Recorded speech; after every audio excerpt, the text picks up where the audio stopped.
I think the noisiest complaints that you get tend to be about consistency. They tend to say, how did the Pillar of Autumn get into orbit? It says in The Fall of Reach that it was in dry dock. That's not possible.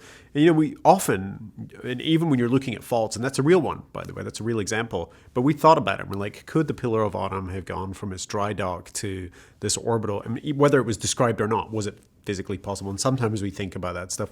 And sometimes they're just mistakes. We're human ultimately, and we have to move I can't really go back to my boss and say, we can't move this piece of the story forward because faster than light travel isn't possible, right? I mean, it's not satisfying, it's not exciting, and it's not engaging. And I think that the logic is the enemy of story.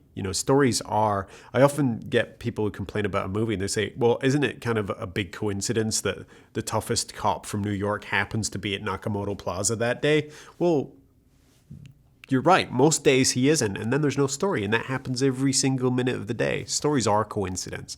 Real life stories, real life drama are about coincidence. They're about the intersection and the nexus of people and events and places, and that's where stories come from. And so logic is the enemy of that in a way, right? And Occam's razor would kill most sci-fi plots right off the bat.